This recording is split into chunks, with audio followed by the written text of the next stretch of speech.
உலகில் பெண் வர்க்கம் 100 கோடியாம், அதிலே நீ யாரடி? சருகாய் அன்பே நான் காத்திருக்கிறேன், எங்கே உன் காலடி?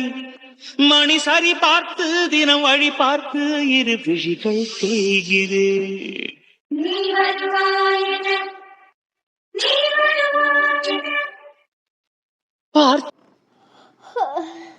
இந்த ஊர்ல விடிஞ்சதும் தெரியல, விடியாததும் தெரியல. என்ன குளிரா இருக்கு. மேல் வேற சுட்டது போல இருக்கு. சூடா ஒரு காஃபி குடிச்சா சூப்பரா இருக்கும்ல. சூடா ஒரு கப் மசாலா டீ குடிச்சா எப்படி இருக்கும்? அப்படியே ஒரு பஜ்ஜி, மிளகா பஜ்ஜி, அதுவும் கிளைமேட்டுக்கு சாப்பிட்டா செம்மையா இருக்கும்ல. சாப்பிடணும்னு ஆசையா இருக்கு. ஆனா நம்மளே கிச்சன்ல போய் பஜ்ஜி போட்டு டீ போட்டு குடிக்கணும்னா கொஞ்சம் கஷ்டமா தான் இருக்கு. கார்த்திட்ட கேட்போம். கார்த்திட என்ன சூப்பரா பண்ணுவார்ல. கார்த்தி அத்தா இப்ப சொல்லுவாரு, உனக்கு எது வேலை ஆகணும்னா அத்தான்னு கூப்பிடுவ, இல்லாட்டா கார்த்தி வாடா போடன்னு. என்ன எந்திக்கிறீங்க சாரு? அப்பா என்ன பண்ணிட்டு இருக்காரு? அத்தா எனக்கு அர்ஜென்ட்டா ஒரு ஸ்ட்ராங்கான மசாலா டீ வேணும், போட்டு கொண்டு வரியா? உடம்புலாம் சுட்ட மாதிரி இருக்கு, காய்ச்சல் அடிக்குது, ஒரு டீ எமர்ஜென்சியா வேணும். என்னது டீயா? டீ போட்டு தரதுக்கு எனக்கு டைம் இல்ல, எனக்கு முக்கியமான ஒர்க் இருக்கு, ஒர்க் பண்ணிட்டு இருக்கேன். வேணா நீயே எந்திரிச்சு போட்டு குடி. ஒரு ஒய்ஃபுக்கு உடம்பு முடியாதுன்னு ஒரு டீ கூட போட்டு கொடுக்க முடியல, அப்படிதானே? எப்ப பாரு அந்த லேப்டாப் எடுத்து லொட்டு லொட்டு லொட்டுன்னு தட்டிக்கிட்டே இருப்பாரு. பேசாம இவர் நம்மள கல்யாணம் பண்ணதுக்கு பதிலாக அந்த லேப்டாப்பை கல்யாணம் பண்ணிருக்கலாம். எங்க கல்யாணம் பண்ண அதான் ஆல்ரெடி பண்ணியாச்சே, அது கூடயே தான் டைம் ஸ்பெண்ட் பண்ணிட்டு இருக்காருப்பா. சே, அம்மாட்டா அண்ணாண்டெல்லாம் ஊர்ல பெருமையா நான் தான் அந்த ஆஃபீஸே ரன் பண்ணிட்டு இருக்கேன், எங்க சார் என்ன நம்பி கொடுத்துட்டாரு, அப்படி இப்படின்னு எவ்வளோ பில்டப் கொடுத்தோம். ஃப்ரெண்ட்ஸ்டேலாம் கூட சொன்னோமே. இப்போ ஒரு பொண்ணு கீழே நம்ம ஒர்க் பண்ணுறதா, நமக்கு எவ்வளோ வருஷம் எக்ஸ்பீரியன்ஸ் இருக்குது, எவ்வளோ தூரம் இந்த கம்பெனியுமே நம்ம டேர்ன் ஓவர் கொண்டு வந்திருக்கோம். இவ்வளோ தூரம் பண்ணிட்டு கடைசி நம்மளை ஒரு பேய் மாதிரி போட்டுட்டாரு. மனசுக்கு ரொம்ப கஷ்டமாக இருக்குது. இதுக்கு எதுக்கு நம்மளை கொடைக்கானலுக்கு அனுப்பணும்? நம்ம ஊர்லேயே நம்ம மானமாக வேலை பார்த்துருப்போமே. நாளைக்கு ஆஃபீஸ் வேற போகணும், ஒரு மாதிரி கில்ட்டியாக இருக்குது. இந்த வேலையில் நான் முத ஜாயின் பண்ணும்போது எனக்கு வெறும் 7,000 தான் சேலரியே. என் கூட ஜாயின் பண்ண என் ஃப்ரெண்ட்ஸ்லாம் 7,000 ரூபாய்க்கு வேலை பார்க்குறதுக்கா வேண்டாண்டா சாமின்னு போயிட்டான். ஆனால் நான் இந்த ஒர்க்கை அந்த அளவுக்கு லவ் பண்ணேன், ரொம்ப ரொம்ப லவ் பண்ணேன். இந்த வேலையில் பெரிய லெவலில் வரணும், நல்ல டார்கெட் அச்சீவ் பண்ணணும், இந்த கம்பெனிலே பெரிய ஒரு சிஇஓவாவது நம்ம ஆயிரணும், அப்படிலாம் நினச்சி தான் இவ்வளோ வருஷம் ஒரே கம்பெனியில் ஒர்க் பண்ணியிருக்கேன். 7,000 ரூபா சேலரியாக இருந்த எனக்கு இப்போ 55,000 ரூபா சேலரி கிடைக்குது. ஆனால் சேலரி சொல்லலைன்னா இவ்வளோ தூரம் இருந்து நல்ல ஒரு போஸ்டிங், ஒரு ஆஃபீஸே ரன் பண்ணுற நிலமையில நமக்கு இந்த போஸ்டிங் கிடைச்சோம். அது ஏதோ கையில் வந்து எட்டா கனி மாதிரி ஆயிட்டேன்னு நினைக்கும் போது ரொம்ப ரொம்ப வருத்தமாக இருக்குது. ரொம்ப சின்சியரா வேலை பார்த்துட்டு இருக்கேன்னு சொல்லிட்டு இயற்கை ரசிச்சிட்டு இருக்காரு போல. பொண்டாட்டிக்கு அதுவும் உடம்பு முடியாத ஒரு பொண்டாட்டிக்கு ஒரு டீ கூட போட்டு கொடுக்க முடியல. கார்த்தி நாளைக்கு ஆஃபீஸ் போகவா இல்லை நம்ம ஊருக்கே பேசாமல் போயிடுவோமா? ஊருக்கு போயிட்டா போதும்னு தோணுது எனக்கு. இந்த ஊரில் நல்ல வேலை, இங்கேயே நீ செட்டில் ஆயிடலாம் மாதிரி நினச்சேன். ஆனால் இப்போ நடக்கிற கதையெல்லாம் பார்த்தா இங்கே இருக்கணும்னு மனசே இல்லை. பேசாமல் நம்ம ஊருக்கே போயிட்டு, சார் நான் ஃபஸ்ட்டு பார்த்த வேலையை இங்கே பார்க்கேன், அதை சேலரி இன்னும் கொடுங்கன்னு சொல்லிட்டு பேசாமல் போயிடலாமா? ஒன்றும் புரியல, ஒரே குழப்பமாக இருக்குது, இரிட்டேட்டிங்காக இருக்குது, டென்ஷனாக இருக்குது. இவ்வளவு தூரம் கூப்பிட்டுட்டே இருக்கேன், காது கேட்கல பாரு. அத்தா என்னாச்சு உனக்கு? இங்க பாரு, ஒரு பொண்டாட்டிக்கு உடம்பு முடியலையே, ஒரு கப் டீ கேட்கல, போட்டு கொடுப்போமேன்னு உனக்கு இருக்கா? என்ன என்ன சொன்னா? முக்கியமான வேலை பார்த்துட்டு இருக்கேன். ஓ இதுதான் முக்கியமான வேலையா? இயற்கை ரசிக்கிறதுக்கே இப்ப நேரம். உனக்கு முடியலன்னா நான் பார்த்துட்டா இருக்கேன், என்ன பாடுபடுறேன். அத்தான் ஆவி பிடிக்கியா, காஃபி குடிக்கியா, சுக்காப்பி போட்டு தட்டுமா, மெடிக்கல்ல போய் மாத்திரை வாங்கி தட்டுமா, என்னெல்லாம் கேட்குறேன். எனக்கு முடியலன்னா ஆஃப்டர் ஆல் ஒரு டீ அது போட்டு தர உனக்கு முடியல. சும்மா இரி மகா, நானே டென்ஷனாக இருக்கேன், கூட கொஞ்சம் டென்ஷனை கிளப்பாத. டீ வேணா போய் போட்டு குடி. உனக்கு என்னதான் பிரச்சனை? எதுனாலும் சொல்ல. முன்னாடிலாம் ஷேர் பண்ணுவேன், இப்போ என்கிட்ட ஒண்ணுமே நீ சொல்றதே இல்லை. நீயே தன்னால பேசிக்கிற, நீயே இது பண்ணிக்கிற. இங்க பாரு, உனக்கு என்ன பிரச்சனை? ஓ அந்த ஆஃபீஸ்ல இந்த பொண்ணு வந்துட்டா, இப்போ அதானே உனக்கு பிரச்சனை. அதான் சொன்னல, அந்த பொண்ணு வந்தது ஒரு விதத்தில் உனக்கு நல்லதுதான். அந்த பொண்ணு பாரு, ஒரு மாசத்துல துண்டக்கான துணியக்கான ஓடுறாளா இல்லையான்னு பாரு. அந்த பொண்ணு போகிற மாதிரிலாம் எனக்கு தெரியல, நல்ல திமிரு பிடிச்சதா இருக்குது, நல்ல போல்டாக பேசுது. ஃபோனில் தான் பேசினேன், ஆனாலும் ரொம்ப திமிராக ஓவர் ஆக்டிவாக பேசுது. எனக்கு ஒரு மாதிரி இருக்கு மகா, ஆஃபீஸுக்கு போகணுமானுங்கிற மாதிரி இருக்கு. பேசாமல் நம்ம ஊருக்கே போயிடுவோமா? எனக்கு இங்கே இருக்க என்னவோ பிடிக்கவே இல்லை, மனசுக்கு கஷ்டமாகவே இருக்கு 2 நாளாகவே.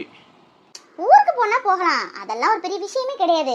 இங்க பாரு, இந்த ஒர்க்குக்காக நீ எவ்வளவு ஹார்ட் ஒர்க் பண்ணிருப்ப எனக்கு தெரியும். ஒரே ஆஃபீஸில் ஒர்க் பண்ணுறதுங்கிறது பெரிய விஷயம். எவ்வளோ ஸ்ட்ரகிள்ஸ் இருக்கும், எவ்வளோ போட்டி பொறாமைகள் இருக்கும். அதையும் தாண்டி இத்தனை வருஷமாக எனக்கு தெரிஞ்சு ஒரே ஆஃபீஸில் நீ வேலை பார்த்துருக்க. நானாவது அங்கே இங்கேன்னு ஒரு மாதத்துக்கு ஒரு ஆஃபீஸ்ன்னு 2 ஆஃபீஸ் மாறி இருக்கேன். நீ அப்படிலாம் கிடையாது. இங்கே பாரு, நம்ம நாளைக்கு போகிறது பெரிய விஷயம் இல்லை. போனோன்னு ஏன் பயந்து போயிட்டான், நிறைய இங்கே கை வச்சிருப்பான் போல காசெல்லாம், அதான் நமக்கு தெரிஞ்சிருமோ அப்படின்னு பயந்து ஓடிட்டான்னு அந்த பொண்ணு நினைக்கும். அதுக்கு நீ இடம் கொடுக்கணுமா சொல்லு?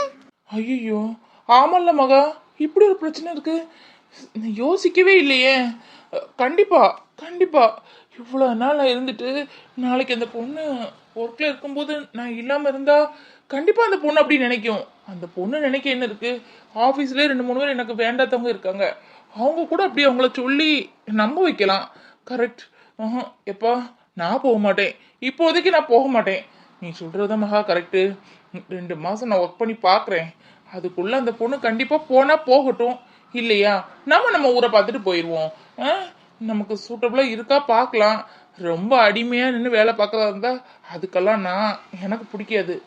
அப்படி அடிமைப்பட்டு வேலை பார்க்கணும்னு இருந்தால் நம்ம கிளம்பிடுவோம். சரியா சொன்ன மகா. மகா என் கண்ணை திறந்துட்டேன், இப்போதான் எனக்கு மைண்டே கிளாரிஃபை ஆயிருக்கு. இதுக்கு தான் அறிவான பொண்டாட்டி வேணும்னு சொல்றது. நான் எப்போம்லாம் அப்படி டயர்டாக ஃபீல் பண்ணுறனோ அப்போம்லாம் என்னை பூஸ்ட் ஏற்றுற மாதிரி ஏதாவது ஒன்று சொல்லுவேன். தேங்க்ஸ் மகா, தேங்க்ஸ். உனக்கு என்ன இப்போ டீ தானே வேணும்? இதோ 10 நிமிஷத்தில் சூடாக மசால் டீ வித் அது என்னது மிளகா பஜ்ஜி செஞ்சு கொண்டு வரேன். ஓகே உக்காரு. இதுக்கு தான் பொண்டாட்டிட்டு எந்த விஷயத்தையும் மறைக்கக்கூடாது சொல்லணும்னு. ஆனால் இந்த ஆம்பளைங்களுக்கெல்லாம் இவளுக்கு என்ன தெரியும், நம்ம ஆஃபீஸ் ஒர்க்கு இவள்கிட்ட சொல்லி என்ன ஆக போகுது அப்படிங்கிற எண்ணம். அப்படிலாம் என்னைக்கும் இருக்கக்கூடாதுதான். பொண்டாட்டி ஒரு வீட்டையே நிர்வாகம் பண்ணுவோம். குழந்தைங்களை பார்த்துக்கிறோம், பிள்ளைங்களை பார்த்துக்கிறோம், மாமியார் மாமனாரை கவனிச்சுக்கிறோம், அப்படி எவ்வளவோ இருக்குது. இவ்வளோ சகிப்புத்தன்மை எல்லாம் இருக்கும்போது எங்கிட்ட ஒரு விஷயம் சொன்னால் அதுக்கான சரியான பதில் நாங்கள் சொல்ல மாட்டோமா? சொல்லி தான் இருக்க பாருங்களேன். ரொம்ப ஓர பேசுறேன் இல்லை இல்லை சொல்கிறேன். நம்ம மாதிரி நிறைய பேர் இருக்காங்கல்ல நாட்டில், பார்ப்பாங்கல்ல. இனி நம்ம பொண்டாட்டி நம்ம எல்லாமே ஷேர் பண்ணணும்னு ஒருத்தங்க நினைக்க மாட்டாங்களா? அதுக்காக தான் சொன்னேன். சரி வா, 2 பேரும் சேர்ந்தே டீ போடலாம். நான் இஞ்சி தட்டுவேனா, நீ டீ போட்டு சுகர் போட்டு ஆற்றி கொடுப்பியா? நம்ம பாட்டு காய்கறி வாங்குவோன்னு வந்துட்டோம். எப்படி வாங்கணும்? எல்லாத்துலையும் ஒன்று வாங்குவோமா? நம்ம மட்டும் தானே இருக்கோம். 1 கிலோ 2 கிலோன்னு வாங்கி என்ன பண்ணுறதுக்கு? 1 கிலோ 2 கிலோ வாங்கினாலும் இங்கே கெட்டு போக போகிறதில்ல. ஏன்னா இங்கே ஒரு கிளைமேட் அப்படி இருந்தாலும் அப்பப்போ வாங்கி ஃப்ரெஷ்ஷாக சாப்பிடும்போது தனி டேஸ்ட்டு தானே. எல்லாத்துலேயும் ஒன்று கேட்போமா? எப்படி வாங்கணும்னு தெரியலையே. பெருசாக காய்கறி வாங்கி சமைக்கிற மாதிரி வந்துட்டோம். ஆங்கம்மா என்ன வேணும்? எல்லா காயும் நம்மள்ட்ட இருக்கு. நம்ம கடையில கொஞ்சம் கூடுதலா இருக்கும், அதுக்கு அடுத்த கடை தேடி போயிடாதீங்க. அடுத்த கடைக்கு நம்ம கடைக்கு என்ன வித்தியாசம்னா அவ்வளவு இந்த கெமிக்கல்ல போட்டு வளர்த்துட்டு இருக்காங்க. நான் அப்படி இல்லம்மா, என் சொந்த இடத்துல மாட்டுச்சாணம், அப்புறம் இந்த இது வேப்பங்கொட்டை, பருத்தி கொட்டை, புண்ணாக்கு எல்லாம் போட்டு அழுக வச்சு அதுக்கப்புறம் பயிர் போட்டு காய்கறி விளைய வச்சு எடுத்திருக்கேன். ஏன் இதுல பூச்சி வரும். பூச்சி எதனால வருது? நல்ல காய்கறியில மட்டும்தான் பூச்சி வரும். என் ஒருக்க வாங்கினீங்கன்னு வைங்களேன், அப்புறம் கேண்ட தான் வருவீங்க. அவ்வளவு ருசி. கேரட் எல்லாம் நம்ம இந்த இப்ப பால்கோவா செய்வாங்க, அதுக்கு அவ்வளவு இனிப்பா இருக்கும். சீனியே போடாம பாருங்க. எப்படி கேட்கறதுக்கு இவ்வளோ பெரிய பந்தாவா வந்திருக்கோம், அதுவும் காஸ்ட்லியா கார்ல. எல்லாத்துலயும் ஒன்று கொடுங்கன்னா தப்பா நினைக்க மாட்டாரா? எப்படி வாங்குறதுக்கு? தாத்தா எல்லாத்துலயும் ஒவ்வொரு காய்கறி கொடுங்க. என்னம்மா காய்கறி வாங்கி முன்ன பின்ன பழக்கம் இல்லையா? எல்லாத்துலயும் ஒவ்வொரு காய்கறின்னு கேட்கீங்க. எல்லாத்துலயும் ஒண்ணு வச்சு என்ன சமைக்க முடியும்? ஒரு பொரியல் பண்ணனாலும் 2 கேரட் இருந்தா போட்டு பொரியல் பண்ண முடியும். எல்லாத்துலயும் ஒண்ணு கொடுனா வீட்டுல எதுவும் போன் போட்டு கேட்டு பாருங்க, ஒண்ணு வாங்க சொல்லிருக்க மாட்டாங்க. எல்லாத்துலயும் ஒவ்வொரு கிலோ வாங்க சொல்லிருப்பாங்க. நம்ம வாழ்க்கை எதை நோக்கி போயிட்டு இருக்குன்னே தெரியல. நம்ம படிச்ச படிப்பு என்ன, நம்ம இருந்த போஸ்டிங் என்ன, கடைசியில இந்த ஊர்ல எதையாவது செஞ்சு பொழைச்சா போதும், நிம்மதியா இருந்தா போதும்னு வந்தோம். வந்ததுக்கு மறுபடியும் இந்த கம்ப்யூட்டர்ல இருந்து தட்ட வேண்டாம், மைண்ட் டிஸ்டர்ப் ஆகுமே, சரி ஒரு டிரைவர் வேலையை பார்ப்போமேன்னு பார்த்தா இவரு நம்மள டிரைவர் வேலையை விட எடுபடி வேலையா மாத்திட்டாரு. நம்ம வேலையப்போம்.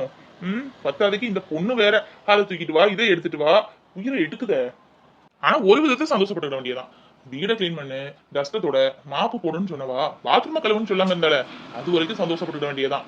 பெரிய திணறமையா தான் இருக்கா இவள்கிட்ட. இன்னும் ஏதாவது நம்மள சொல்லட்டும், பதிலுக்கு பதில் பேசி விட்டுறணும். பத்தாத குறைக்கு எம்டி சார் வேற என் பொண்ணை பாத்துக்கப்பா, என் பொண்ணை பாத்துக்கப்பான்னு சொல்லுவாங்க. என்னவோ பச்சை குழந்தைங்க அனுப்பின மாதிரிதான். இது இருக்கே வாய் அர்த்தம். இது பேசக்கூடிய பேச்சுக்கு யாராவது கிட்ட போவாளா? போகவே மாட்டாங்க. பெரிய டிஸ்கோ சந்தின்னு நினைப்பு. என் பொண்ணு தனியா ட்ரைவ் பண்ணிடாம, அப்படி பண்ணா என்கிட்ட சொல்லு, உடனே என்கிட்ட சொல்லுப்பா அப்படிலாம் சொன்னாங்க. வீட்டுக்கு ஒரே பொண்ணு இல்ல, பாசமா இருக்கதான் செய்யும்.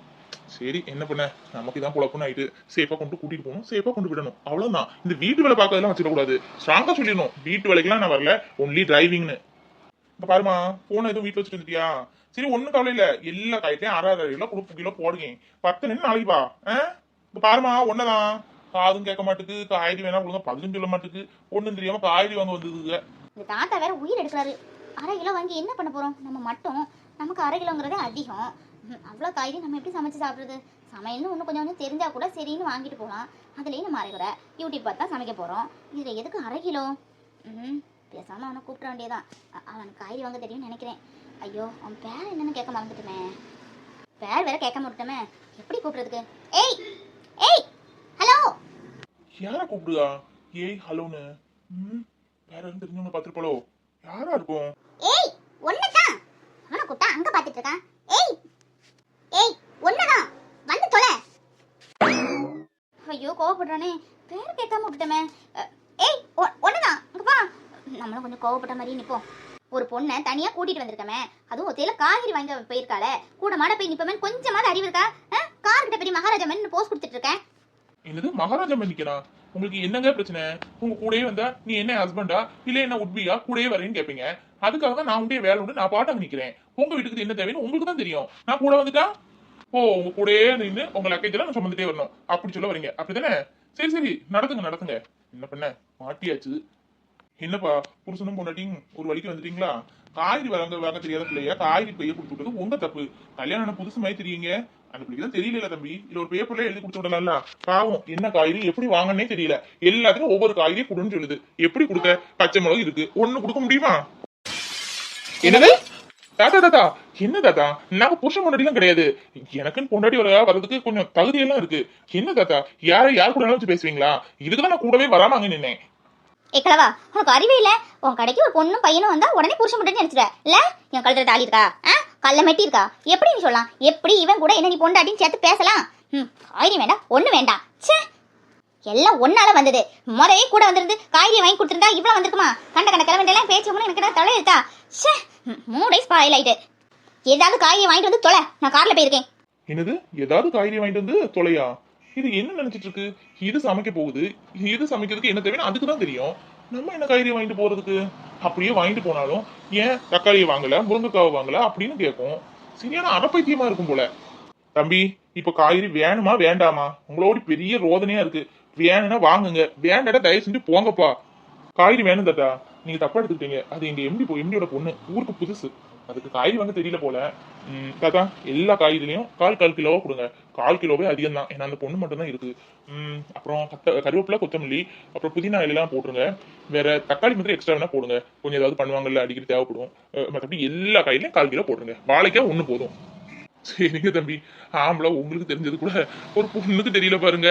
இந்த பொண்ணை கல்யாணம் பண்ண முடியும்னு நிலைமையை நினைச்சா பரிதாபமா இருக்கு. எல்லா காய்கறியும் வாங்கிட்டேல. அப்புறம் இங்க ஏதோ சொல்லுவாங்களே கொடைக்கானல்ல கிடைக்கும்னு நூல்கோல் பீட்ரூட்லாம் ஒயிட்டா இருக்குமே, அது வாங்கினியா? இல்ல இப்பதான் யூடியூப்ல பார்த்தேன். இங்க என்ன வெஜிடபிள்ஸ்லாம் ஃபேமஸ்னு கேரட்டு நூல்கோல் அப்புறம் பேபி பொட்டேட்டோ அதெல்லாம் போட்டிருந்தாங்க. Baby potato வாங்கினியா? சாரி உன் பேர் என்ன கேட்கவே மறந்துட்டேன். அதான் உன் பேர் தெரியாதனால தான் ஒய்னு உன்னை கூட்டிட்டு இருந்தேன். அப்புறம் பை த பை என்னோட நேம் ஸ்னேகா. உன்னோட மொபைலில் சேவ் பண்ணி வச்சுக்கோ. ஓகே எப்போனாலும் கால் பண்ணுவேன். திடீர்னு எனக்கு நைட்டு எங்கேயாவது டிரைவ் பண்ண மாதிரி இருந்து லாங் டிரைவ் போன மாதிரி இருக்குன்னு தோணுச்சுன்னா கூப்பிடுவேன். பயமா இருந்தா கூப்பிடுவேன், பயம் இல்லைன்னா கூப்பிட மாட்டேன். எப்போ கால் பண்ணாலும் எடுக்கணும். ஏய் ஒன்ட்ட தானே பேசிட்டு இருக்கேன். பேர் என்ன? உங்க பேரு ஸ்னேகாவா? Okay okay. என் பேரு விஜய். ஓஹோ விஜய். வெறும் விஜயா இல்ல ஜோசப் விஜயா? இல்லங்க வெறும் விஜய் தான். அப்புறம் உங்கள்ட்ட ஒன்று கேட்கணும். உங்களுக்கு சமைக்க தெரியுமா உண்மையிலே? இல்ல ஏன் கேட்கறேன்னா காய்கறியே எந்த அளவுக்கு எப்படி வாங்கணும்னு தெரியல. அதான் சமைக்க எப்படி தெரியும்னு யோசிக்கிறேன். இல்ல உங்களுக்கு சமைக்க தெரியலன்னு சொல்லுங்க. எங்க வீட்டு பக்கத்துல ஒரு மெஸ் இருக்கு. அவங்ககிட்ட சொன்னா டைமுக்கு கொண்டு சாப்பாடு கொடுப்பாங்க. ஆனா மத்தியானத்துக்கு மட்டும்தான். யார் சொன்னா எனக்கு சமைக்க தெரியாது? நீ என் கையில சாப்பிட்டிருக்கியா இல்ல சாப்பிட்டிருக்கியா? தெரியாம நீ எப்படி சொல்லலாம்? ஓ காய்கறி வாங்க தெரியல சமைக்க தெரியல அர்த்தமா? நல்லா ரசம் வச்சா எங்க அப்பா ஒரு செம்பு தாராளமா குடிப்பாரு தெரியுமா? அன்னைக்கு கூட கோல்டு பிடிச்சிருக்குன்னு சொன்னாரு. ரசம் வச்சு கொடுத்தேன் அப்படி குடிச்சாரு. உடனே கோல்டு சரியாயிட்டே. நான் நம்ம ஊர்ல 1 கிலோ 2 கிலோ 3 கிலோன்னு வாங்குவோம். நானும் டேடி இருந்தோம்ல. இப்போ அப்படி இல்லை, நாங்கள் சிங்கிளாக இருக்கேன். அது இல்லாமல் கொடைக்கானல்ல காய்கறி ஃப்ரெஷ்ஷாக இருக்கும். அப்பப்போ வந்து சாப்பிட்டா டேஸ்ட்டாக இருக்கும்ல. அதுதான் யோசிச்சுட்டே நின்னேன் எப்படி வாங்கலாம் ஒன்று வாங்கலாமா அப்படின்னு. அந்த கிழமை தப்பாக புரிஞ்சுக்கிட்டான். ஓ அப்படியா? சாரிங்க சாரி. காய்கறி வாங்க தெரியலையா அதான் சமைக்க தெரியாதுன்னு தப்பா நினைச்சிட்டேன். அப்போ உங்களுக்கு சாப்பாடு வேண்டல்ல? நமக்கு சமைக்க தெரியாது அறகுறைன்னு எப்படி வேண்ட சொல்றதுக்கு? ஐயோ அவங்க வீட்டு பக்கத்துல சமைப்பாங்களே, வீட்டு சாப்பாடு சூப்பராக இருக்கும்ல. தேவையில்லாமல் நம்ம பில்டப் பண்ணிட்டு இருக்கோம்னு நினைக்கேன். பேசாமல் எனக்கு சமையலே தெரியாது, அந்த சாப்பாடே ஆர்டர் கொடுத்துருங்கன்னு சொல்லிடலாமா? வேண்டாம் வேண்டாம், எத்தனை நாள் தான் நம்ம சமையல் தெரியாம இருக்க முடியும்? அதான் யூடியூப் இன்ஸ்டா எல்லாம் இருக்குல்ல, பார்த்து சமைச்சிடலாம். ஆரம்பத்துல கொஞ்சம் முன்ன பின்ன இருக்கும், அதுக்கப்புறம் செம்மையா சமைச்சிடலாம். இந்த பாரு ஸ்னேகா, நீ சூப்பரா சமைப்ப, எனக்கு நம்பிக்கை இருக்கு. கான்ஃபிடன்ஸ். அப்போ கன்ஃபார்ம் தானே உங்களுக்கு சாப்பாடு வேண்டாம்ல? இல்ல சார் சொன்னதை பார்த்தா உங்களுக்கு ஒன்றும் தெரியாதுன்னு சொன்ன மாதிரி இருந்துச்சு, அதுக்காக தான் நான் மெஸ்ல கேட்டு வச்சிருந்தேன். இட்ஸ் ஓகே, வீட்டுக்கு போற வழிதான், நான் வேண்டாம்னு சொல்லியிருக்கேன். ஓகே விஜய், வேண்டானே சொல்லிடு. ஆனா சம்டைம்ஸ் எனக்கு சமைக்க பிடிக்காம இருந்துச்சுன்னா நான் சொல்றேன், நீ சாப்பாடு வேண்டியது. ஓகே? இவங்களுக்கு சமையல் தெரியாது போல இருக்க, திருன்னு விழிக்காங்க. சரி, நம்ம கேட்டாச்சு, வேண்டான்னு சொன்னா நம்ம என்ன செய்ய முடியும்?